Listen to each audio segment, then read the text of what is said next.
할렐루야. 사랑하는 대강의 가족 여러분, 오늘 하루도 하나님의 말씀과 동행하는 삶이 되길 소망합니다.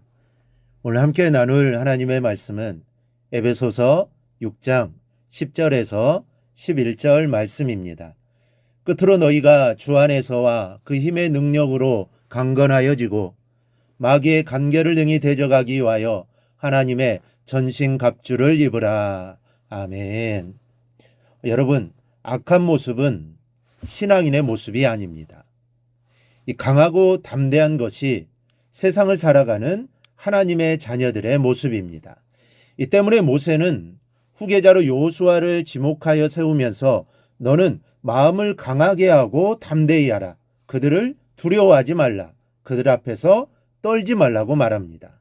이렇게 살아가는 것이 하나님의 자녀들의 모습이라는 겁니다. 왜 강해야 하고 왜 담대해야 하는 것입니까? 우리의 삶의 영적인 전망경으로 들여다보면 가나안 땅을 코앞에 두고 치열한 전투를 벌여야 하는 요단강 건너편의 이스라엘 민족과 같습니다.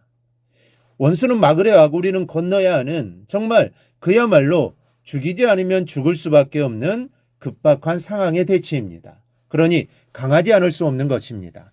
강하지 않으면 죽는 것입니다. 망하는 것입니다. 우리 주님의 모습이 온유하고 겸손하신 모습이기에 이 크리스천은 강하고 담대한 것과 상관없이 살아야 하는 것으로 착각하는 사람들이 있습니다. 그러나 절대로 그렇지 않습니다. 우리 주님은 누구보다 강하고 담대하셨습니다. 죽음에도 굴하지 않으셨습니다. 공생애를 앞두고는 40일간 금식하시고도 사단을 넉넉히 물리치실 정도로 강한 분이셨습니다. 영적인 싸움에서는 한 발자국도 물러남이 법이 없는 분이 바로 예수님이셨습니다. 오늘 말씀에서 사도 바울은 에베소 성도들에게 마지막 당부를 간추리고 있습니다.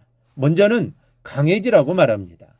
예수님께서 제자들에게 말씀하십니다. 세상에서는 너희가 환난을 당하나 담대하라. 내가 세상을 이겼노라. 이 말씀에서 우리는 두 가지의 교훈을 받아 간직해야 합니다. 어떤 환난 가운데서도 흔들리지 않을 담대함을 가져야 한다는 것과 그 담대함으로 세상을 이겨내야 한다는 교훈입니다. 여러분, 전쟁에서는 강하지 않으면 이길 수가 없습니다. 싸움은 이번엔 졌어도 다음에 이기면 되지 않은 스포츠 경기가 아닙니다. 싸움에서 지면 그것으로 끝입니다. 지는 것은 죽는 것입니다. 그러므로 목숨을 건 강함과 담대함으로 무장해야 하는 것입니다. 그래야 이길 수 있습니다. 우리는 사단과 영적인 싸움을 하고 있습니다. 이 전쟁에서 지면 큰일 납니다. 죽는 것입니다. 그러니 반드시 이겨야 합니다. 승리해야 합니다.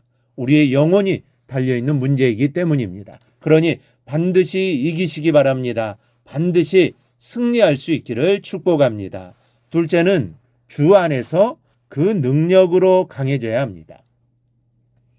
오늘 바울은 강해지라라는 그 말씀 앞에 주 안에서와 그 힘의 능력으로라는 단서를 붙였습니다. 강해지되 주 안에서 그리고 주님의 막강한 힘으로 강해지라는 뜻입니다. 사람을 의지해서 강해지는 것은 별 볼 일이 없습니다. 사람은 너무나 연약하기 때문입니다. 그래서 오직 주님을 의지하는 힘으로 강해지라고 말씀하는 겁니다. 여러분, 오늘 말씀은 물질이나 지식이나 권력으로 강해질 것이 아니라 오직 주님의 능력으로 강해지라고 말씀합니다. 모세도 여호수아에게 강하고 담대해야 한다라고 당부하면서 이는 내 하나님 여호와 그가 너와 함께 가시며 결코 너를 떠나지 아니하시며 버리지 아니하실 것임이라고 덧붙여 주었습니다. 내 힘으로 강할 것이 아니라 하나님이 함께 하시고 너를 떠나지 아니하시고 버리지 아니하실 것이니 담대하라라는 말씀입니다. 이 토지의 작가 펄벅의 어머니 캐롤라인은 네덜란드 청교도 신앙을 이어받은 미국 부인입니다. 이분이 선교사인 남편을 따라 중국으로 건너와 이 청강포에서 살고 있던 어느 해 심하게 가뭄이 들었습니다. 당시 남편은 다른 지방으로 전도 여행을 떠났고 집에는 세 자녀와 왕이라는 중국인 가정부만 남아 있었는데 그런데 어느 날 창가에서 바느질을 하고 있다가 밖에서 중국인 남자 둘이 하는 말을 듣게 되었습니다.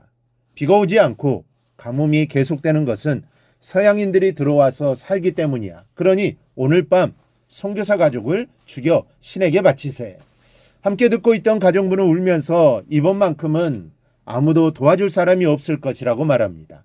이 캐롤라인도 두려웠습니다.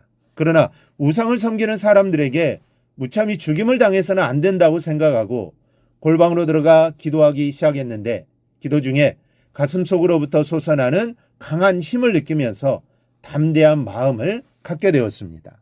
이윽고 저녁이 되자 캐롤라인은 일찌감치 아이들을 재우고 바느질을 하며 창밖으로 귀를 기울였습니다. 자정쯤 되었을 때 집 주위를 서성대는 발자국 소리가 들렸습니다. 캐롤라인은 가정부에게 차와 케이크를 준비하도록 이르고 마치 귀한 손님을 맞이하듯 문을 활짝 열어놓았습니다. 어둠 속에는 이미 여러 사람의 중국인들이 와 있었습니다.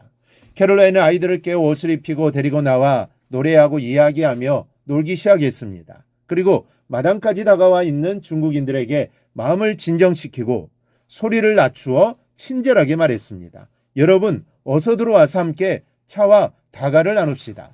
그러자 중국인 한 사람이 이상하다. 우리들이 무섭지 않은가 하고 중얼거렸고 캐롤라인은 바로 말을 받아 이웃에 사는 여러분을 무서워할 이유가 있을까요? 라고 대답했습니다. 중국인들은 건들거리며 집 안으로 둘러보고 이것저것을 만져보기도 했습니다. 캐롤라인은 오르간 앞에 앉아 중국말로 찬송을 부르기 시작했습니다. 찬송이 끝날 때까지 방 안은 조용했습니다. 이윽고 찬송이 끝나자 중국인들은 서로 얼굴을 마주보고 멋져가 하며 하나둘씩 돌아가 버렸습니다. 그리고 그날 새벽 기적처럼 비가 내리기 시작했습니다. 사랑하는 여러분, 세상 앞에 강하고 담대하십시오. 우리 주님께서 강하신 능력으로 우리와 함께 하실 것입니다. 주님이 함께 하신다는 사실로 강하고 담대하여 세상을 이기며 나아가는 삶을 꼭 살아가기를 주님의 이름으로 축원합니다. 오늘 묵상한 말씀을 굳게 잡고 삶으로 실천하며 살아내는 대강의 모든 성도들이 되기를 축복합니다.